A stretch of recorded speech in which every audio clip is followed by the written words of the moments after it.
All right, first and foremost, I want to thank you all for being here today. This is a special space where we come to be women, not everything else outside of this building. So, and it really shows that you're dedicated to growing. You should be proud of yourself and showing up for the other ladies, because this is a safe space and a safe community. So thank you so much for showing up. It really shows your leadership. So today we're talking about the Woman Code. We will get started with the actual presentation. This is the Woman Code presentation by Ayane. I serve as the Community Relations Coordinator for the Immigrant Advisory Board, for those who are unaware. So our agenda today, we're going to have a brief introduction so you know who is talking to you. We're also going to be building confidence, cultivating assurance, and evoking inspiration. So, I do want to share a little bit about me, but before we get there, our icebreaker is for everyone to go around the room and say one word that is describing their mind state. We go through so many different things just to get here. So, who would like to go first? I'll go first. It's not one word, but I'm feeling anxious, confident. I'll go. Busy. Busy. Your mind is busy. I would say content. Content. I was actually just about to say content really quickly. Oh, that's good. How are you feeling, Charlie? Where's your state of mind? Motivated. You're motivated. Open. You're open. Yeah. Good. Natalie? Sad. You're sad. What's your state of mind?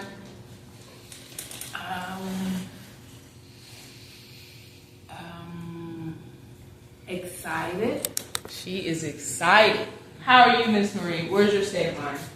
Grateful. Grateful. Everyone's feeling different things, but I don't think they're going to stay that way for that long. We have a lot to discover today. We have really fun activities that Miss Michelle and Ms. Bill have been coming with. So fun. I'm excited for that. So I am Ayane Trout. I'm recently married, and I am the mother of Ezekiel. I'm a food critic for those who don't know. I love food. So, like Natalie said earlier, if you need to go try some stuff, I'll go with you. Like, let me know. I'll be there. I'm a French speaker. I'm nowhere near fluent, but I can help you order the hotel room or the food, ask for directions. Just your basics. So, just a little bit about me so you know who's talking to you. So, while I was creating the presentation, this hadn't been done before. Neither did I look for a foundation. Maybe someone else had already done a presentation on the Woman Code. But as I was building this, I was like, what is the most foundational thing we can set this up to be successful? And I think a lot of the time we go through life being aware of words and not really knowing the depth of them. Last year, when we were in the same seats that you're in, Ms. Bell introduced accountability. Hard nose. I was aware of these words, but not truly what they meant. So I thought it was helpful to identify that first. What is code? What I found online was that it can be rules adhered to by society or class, and it can also be that verbal or nonverbal way of communication. An example of this, we're in a unsafe space. And we need to get out. We give you those 3 very serious winks, like, let's get out of here. So that's just a small example of what code is. I think even today, the way we text, we don't say, what are you doing? It's WYD. Yeah. What are you doing? So I just wanted to set the foundation for that. So as we move forward into the codes of the book, we can actually absorb them. 10 out of 10. When Miss Bell stacked up the books last year, I was like, what is wrong with this lady? Like, why are you doing this to me? I hated reading, but she was actually able to evoke my desire to read. These books looked interesting. I hated reading because school forces you to read stuff that's so useless, and it's just boring. but she put these books on the table, and I was like, what do I got to lose? I'm already here, and I know I was in the same seats last year. I was pretty illiterate, but with her bringing books that were actually useful to me, I was able to expand my vocabulary. I couldn't really communicate last year, literally a year from right now. So it's just like so much has happened. I say 10 out of 10 as well because the codes, there are 20 codes total. And although Miss Sofia Nelson made this book for women, I think the codes that it contains can be for anybody, depending on your values. And that is what we're going to touch on as well. So 10 out of 10 must read. It may not be your season, but I definitely recommend when you're ready. We're about to do a fun activity with these physical keys, and we're going to put our values, attach our 5 most important values that we live by and model onto these. Just as a reminder, and it really helps to do something physical. When we use our hands and the eyes, just use all these different senses, we're able to kind of integrate it in our brains. So thank you for sharing that, Amy. You're welcome. So code number 1, know your value, point blank. You're already anointed with value, so you need to claim what you deserve. It's already there, it's up to you to claim it. So before we get into our key activity, I want to share some of my values. Some are faith, number 1, integrity. I know who I'm not, who I am, and that's also in the discovery part of White Path, the year you're in. It's full of self-discovery. It's not going to be the most comfortable, but you grow so much. And code number 1 is most important because after you know your value, you're able to succeed. If you don't have all these foundational blocks, it's going to fail. So I'm very appreciative of Ms. Bell for setting our foundation. And it's very sustainable. So communication is very big for me. Community, this is community, this is people I work with. You ladies in this safe space, life coach. You know, everybody who's in my day-to-day life. I love adventure. I went to Uganda in July, and that was very fulfilling in so many ways. I even cut my hair like the women there. Like this haircut is how they look. And I was just so inspired. I cut my hair a few times throughout my life, the first time being in middle school, and it feels so different now. You know, I left the country, I saw this different level of beauty, and what I was able to compare from that experience and being here, the beauty standards are completely different. Here in America, you need to look a certain way, and your hair needs to be long for you to be desirable and all these different things. There's nothing wrong with that. Everybody has their look. But in Uganda, most of the women have short hair like this. Nobody's, insecure. I feel like we're trapped in this place of trying to please everybody. When you know your value, you're not here to please anyone. When you know your value, you're not doing that. You're moving forward, not worried about offending anyone, you're just living out your values. And that's your compass. So your value comes from your creator, not mere humans. In the book, Ms. Nelson talks about when we're growing up, our parents tell us who we are. Our teachers tell us how much we're worth. Our friends. All of this stuff has been internalized, and we just need to get rid of those negative pieces that aren't serving us positively. So we also want to, once we establish our values, we know that is going to drive every small and big decision we make. This is one of your foundational pieces. And when you're reading the book, all of these things can resonate differently with you because everyone's in a different season. So just be patient with yourself. We're going to be touching a lot of different information today, but that doesn't mean we need to get overwhelmed with the amount of effort and work, love we need to put into ourselves to be successful. You're worth it. Just because there's a lot of information coming at you doesn't mean you need to feel overwhelmed by it. And I do love that the author, she didn't write this for a specific demographic of women. It don't matter where you are, how old you are. You can find value or usefulness within these codes. It's all up to you. Life is a process with many processes in it. We have to be kind and patient with ourselves and other people. I want to be vulnerable and share with you ladies my life aspiration to show you what I know, I believe, what I was told I deserve. I'm claiming what I deserve because I know I'm anointed with value. This is just an example for what one of your goals could be, or just to give you a visual for how to live out your values. I personally know I deserve and desire to have 3 months out of the year to my leisure, to do those things up there, whatever I want. It's different for everybody. Alrighty, how are we feeling? Are we good? Yeah. Okay. Now, Kishana just brought this up. Being accountable. Code 5 in the book is be accountable for your life.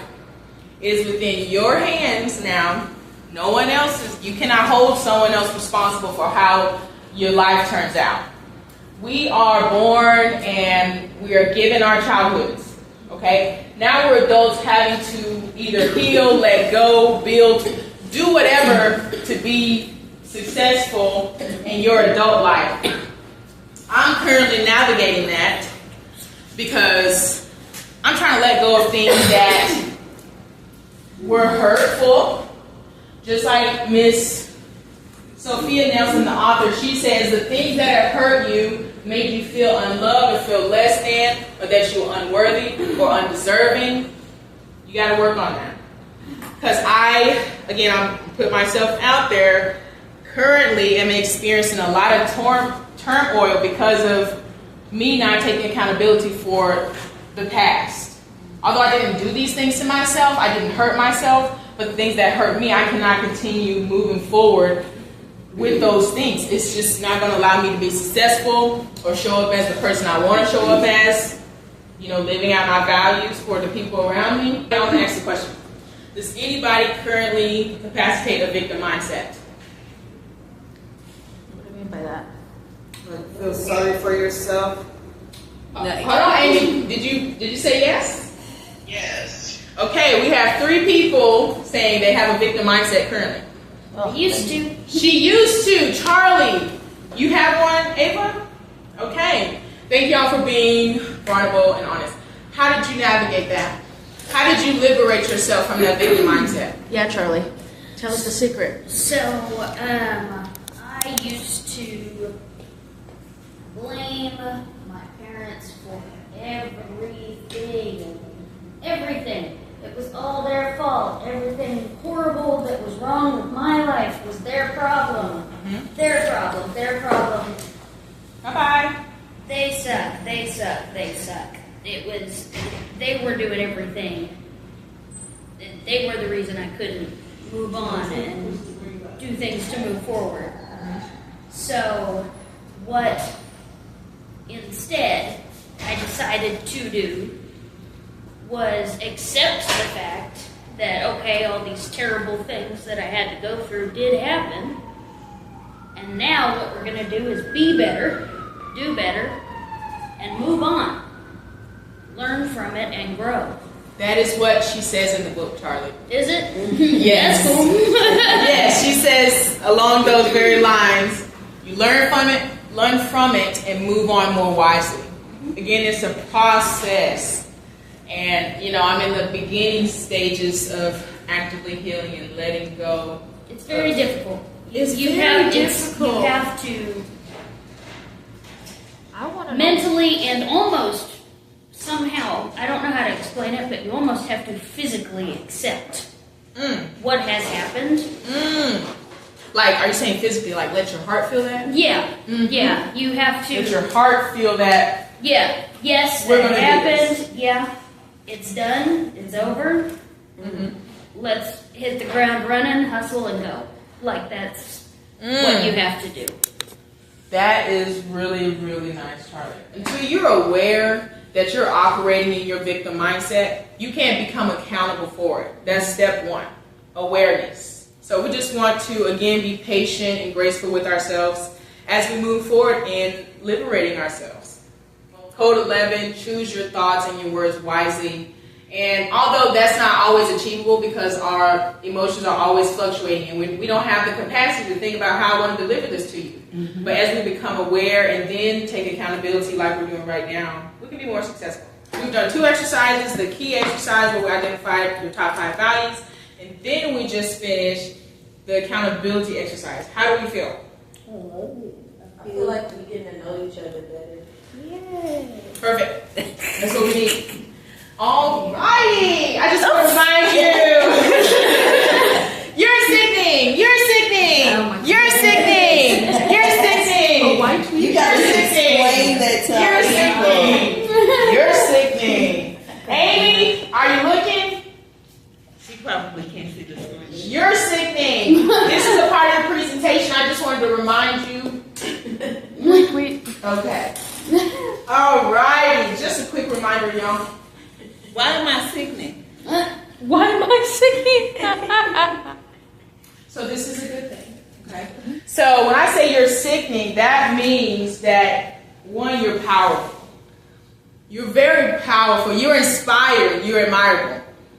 That's what that word means. It means a lot of different words in this word. I want to say that. I want to remind you because we go through, again, so much just to get to this space.